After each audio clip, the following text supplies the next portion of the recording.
Good evening, ghouls, ghosts, and I'm not looking at my book for G-named monsters. It's a spooky review, and I'm here to finally talk about the Munsters. Yep, after multiple videos of me saying it, I finally found the time, or forced myself the time, to actually watch Rob Zombie's The Munsters.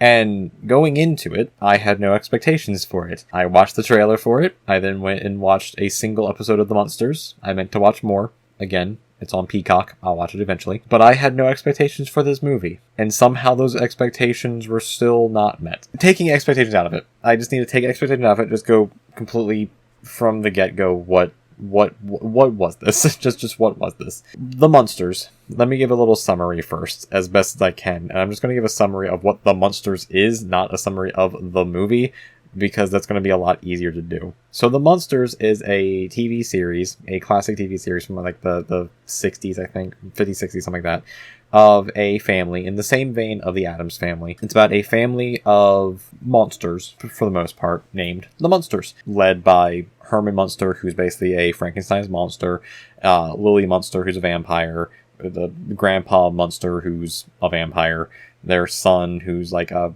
vampire, I think, or a half werewolf, something like that. Again, I watched one episode. And then there's like the daughter-in-law, who's just a human, and kind of like that. But anyway, for the most part, it is a normal family of monsters that live in suburbia and are the normal family compared to everyone else in suburbia, who are the weird ones, basically. And it's literally the exact same premise that Addams Family was like, oh no, the weird family's actually the normal ones who actually care about each other and like their family and, you know, help each other out. It's weird. But yeah, so that's the whole thing. It's the Munsters. It's the Munsters. It's iconic at this point. It's an iconic, classic American TV series that has a lot of love behind it. It has a lot of love and a lot of very dedicated fans behind it that grew up with it. And it's a good show. It is a good show. It is a good, nice, classic sitcom for the era. It very much is. And also, I just like the whole idea of it, of just literally a monster family. Just the same reason why I love the Addams Family. The same reason why I love the Addams Family. So, Rob Zombie. Rob Zombie himself. The musician, the filmmaker, I guess, and various other things that is Rob Zombie, was also a massive fan of the Munsters. I guess grew up with it, massive fan of it, has much love for this franchise and this property. And decided, I'm going to make a movie out of this. I'm going to reboot this franchise. I'm going to make a movie out of it. I'm going to release it in theaters. It's going to be great. Well, after the trailer came out, the studio, Universal, decided to pull it from theaters, release it just as a DVD, and then not do that at all after like another day, and then release it just straight to Netflix. And it's like, cool. It's now on Netflix. Well, having now watched it, I completely agree with Universal's decision to just take this thing away from any theater, not have anyone waste their money on it, and then just drop it onto Netflix. And I do not say that about many things, if anything at all. This movie baffles me. It completely baffles me in every conceivable way as to how it was made, other than it being a ploy to just swindle money out of Universal Studios. Somehow, some way. So let me get into the actual review of it. And I'm going to start with the positives, because I like to try to be positive about everything I do, about every review I do, about every reaction. I try to be positive about things because there's way too much negativity in the world. So let me be positive here about the Munsters. The way it looks, not the way it's shot, the way it looks visually, I really like. I personally really like. I think it was I'm not even going to say a smart decision. I think it was an interesting artistic decision to, instead of going the classic black and white like the series, to instead go the opposite direction and go basically with this oversaturated blacklight design, which is something that I truly love. I do love that style of look. It's actually one of the reasons why I actually enjoy the blacklight Funko Pops as opposed to most people. I like that style of look. I like the clashing colors and the over-exaggerated colors and the almost like inhuman nature of it all. I think it fits with the idea of what this movie is going for. So I like that. I do like that, especially to show off Transylvania, because it shows off a lot of Transylvania, way too much Transylvania than it should, but it shows off Transylvania very well to juxtapose it against the human world and the regular, normal world, quote unquote. So I like that. The costuming, I think, was good as well. It's nothing special, nothing too special, but I like monster costumes. I think it's good. And I think ultimately the makeup for most of the creatures, most of the monster makeup was good. I think it was definitely good. Nothing about this movie felt like movie quality, felt like theater quality or cinematic quality. None of it felt like it was worth $40 million, I can tell you that. But to keep positive, what it looked like, I think it pulled off well enough. The makeup specifically and the prosthetics for Herman looked good, and for Grandpa both looked really good. I think those were fine. And also in the same token, in terms of actual acting wise, Daniel Roebuck as the Count was great. As Grandpa, the Count was great for what he was given. I think he pulled off that character very well, of this crotchety old vampire who just hates his son-in-law, who thinks he's an idiot. I think that works. And at the same time, Jeff Daniel Phillips as Herman, I think, was also really well done. Definitely was not at all like the original actor from the one episode of Munsters I watched. Nothing like the original actor, but he had that feeling to him. He gave off that, like, kind of loving, goofy, like, dad feeling that I feel like Herman Munster should have, where he's like, I'm trying my best. Not the smartest tool in the shed, not the brightest bulb, but, you know, I'm here trying to be a good guy. You know, I think that worked. Also, random members of the cast as well. Sylvester McCoy's in this cast as well as Igor, the side, like, butler assistant to the Count. He's in, like, maybe 4 scenes. I didn't even realize it was Sylvester McCoy, so good on him. He just blended right into that role and just was actually a great actor. And also Cassandra Peterson plays the realtor Barbara Carr at the end of the movie, or near the end of the movie. And Cassandra Peterson, if you don't know who that name is Elvira, the very, very iconic Elvira. And she's in the movie, so that's cool. I, again, didn't realize that was her, with it not being, obviously, Elvira. So that's cool. That's cool. I do like that.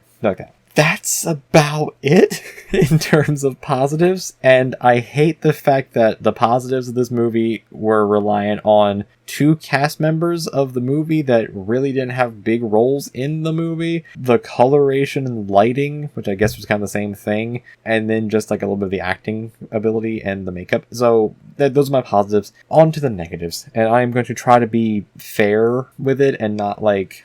I'm not going to try to be overly negative here, just trying to try and be just respectfully negative here. So, first off, acting-wise and character-wise, Sherry Moon Zombie, who is Rob Zombie's actual wife, I don't think was the right pick for Lily Munster. And I feel like throughout the entire movie, she kind of only had one tone, one voice, one emotion. She never really went out of a particular range, and it was a very thin range. I think she looked good as Lily. I think she gave off a good presence as this character. It's just actually acting as the character. I don't think she was there, and clearly it was just Rob Zombie just getting his wife in the movie in some way, which, whatever. But to be this much of an iconic character, I don't think she was the right pick for it. I think you just need somebody else. Beyond that, the actual story of the movie and the plot, I feel like there really is no plot, which is a problem. But the actual story of the movie, and in a broader sense, the overall way the movie was shot and framed, didn't feel cinematic. It didn't feel worthy of being a movie, because it didn't feel anything like a movie. The best way I can describe it, the best way I can say it, is imagine a sitcom where the entire plot is all of the bad B plots of an entire season of a show, somehow stitched together, ironically, into a Frankenstein's monster of a plot that is barely coherent together. And that is that's this movie. It's all of the bad B plots of a series just stitched together. Not even well. Where it goes from the beginning part where you have this like mad scientist building Herman, and you have the Count and Lily, and the Count keeps trying to get Lily to marry a rich person to get money, basically. And then once Herman's made, or once he's like created and his brain gets switched with a comedian, a bad comedian at that, then Lily falls in love with him. Then it becomes a love story where it's them getting together and Grandpa and the Count like not wanting them to get together. Then it's them on their honeymoon or like on dates or whatever. Then it's them getting married. Then it's them on their honeymoon. And then like it just doesn't go anywhere, while also not feeling like it ever gets started, if that makes any sense. It both doesn't go anywhere and never actually feels like it ever starts. It feels like the entire movie, which is like an hour and 40 minutes long, which really it should not be. It felt like an excruciating hour and 40 minutes long. The entire movie felt like it was a cold open, just waiting for the intro like to play, and it never does until literally the credits, where then they actually play the intro of the Munsters, where they play the iconic Munsters theme, shortened, they play the iconic Munsters theme, and they do a reshot version of the intro to the Munsters with these new actors, and then the movie ends because it's the credits, and it's like, oh, okay, that's that. And at the same time as well, the way it's framed, the way the entire thing is framed, feels like a sitcom, but not like a weird mixture of like a Modern Family style framing without like the mockumentary cutaways. And I feel like if it was shot like a mockumentary, that would have actually made more sense and would have worked better, but it wasn't. It was shot completely straight. And it almost feels like there's a joke somewhere in the movie, with the joke being the movie getting made, but there's no actual punchline. It's like the entire movie just is like it's a constant setup for a joke, with the joke never actually being there or existing. And that's basically it. It baffles me how this movie was made, because nothing about it feels like it should have gotten off the ground, other than it just simply being Rob Zombie wanting to make another movie, wanting to make a movie of a property that is beloved by him, which by all means, cool. By all means, fine, whatever. But it just not having any of the feeling of an actual movie that warranted having that size budget, which is a low budget for a movie, but also $40 million for this movie that isn't anything just at all. It gave me no feelings, like, at all. And it's just so wild to think about. It's just incredibly wild to think about. But I watched it. I finally watched it. I had my thoughts on it. And I just want to watch the original Munsters now. That's basically, I just want to watch the original Munsters, just to see that. And that's basically it. That's basically it. Those are my thoughts on the Munsters. This is my Minty reviews of the Munsters. I'm not going to give a score. I'll give a score in my actual written review that'll be on Letterboxd. So follow me on Letterboxd. I'll put the link down below for that. But I'll do a written review for some point after I get done filming this, and I'll give a numerical score for it there. But for the video wise, I'm not going to give a score for it. I'll just say, if you want to watch it to have your own feelings, by all means do, but I am definitely not recommending it to anybody, especially if you're a fan of the original series. I am not recommending it to you then, if you are a fan of that. Just know it exists, I guess. Just know it exists.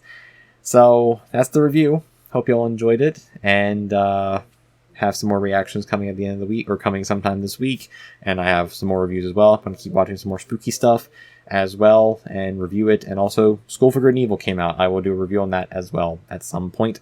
So, stay prepared for that. Until next time, stay spooky, everyone. Stay horrifying, stay terrifying, and do something that isn't watch this movie. Please. Anything with your lives. Do anything else but watch this movie, because it is too terrible to actually view. Ooh.